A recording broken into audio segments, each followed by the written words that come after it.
One of the things I'd like to talk about that's really impacting a lot of private equity firm strategies revolves around the evolution of the industry itself. We've seen a tremendous amount of innovation over the past 5 to 7 years in the private equity industry, and that pace of innovation is increasing over time. And it's really causing a lot of investors to question at a fundamental level what their strategy should be going forward for the next 5 to 10 years. So, how is this industry evolution taking place?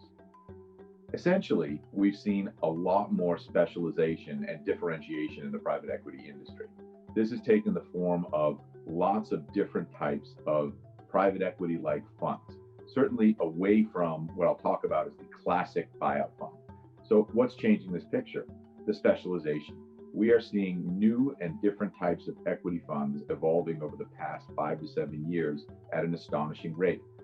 What do these funds look like? What are they? We are seeing more and more sector specific funds. We are seeing long hold funds.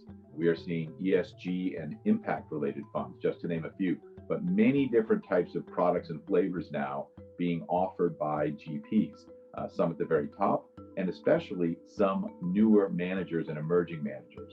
And so one way to think about this evolution is that some of the newer managers are coming in with innovative ideas and very differentiated strategies focused on subsectors or growth or longer hold, but there's an angle for that, a reason for existence for that new fund, if you will.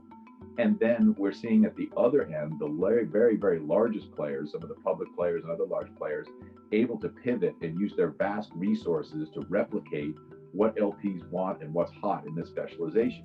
So you've got players at the top end innovating and copycatting where they see good innovation from emerging managers. You see emerging managers actually exciting a lot of LPs by generating new differentiated products that they're promising will get superb returns. And then you've got a lot of classic buyout funds in the middle. These, and I'm just being relatively random here and arbitrary, but these sort of $2 to $10 billion type funds that have been doing very well over time, doing classic buyouts and wondering, do I need to change?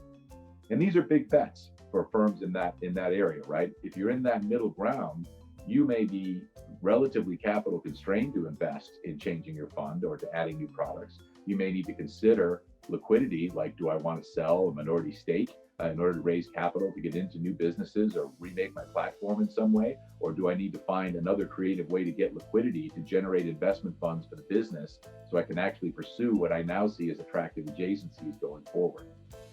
The private equity industry is changing, and I think the speed of this change is causing more and more investors that are in the middle to ask themselves the question, on offense, how do I grow the value of my GP?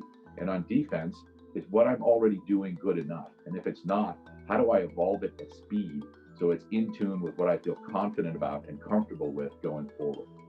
You know, the private equity industry, through the firms and GPs and LPs that have built it, has proven remarkably adaptive over time. And it has changed and innovated continuously over the 40 or 50 years that it's been in existence.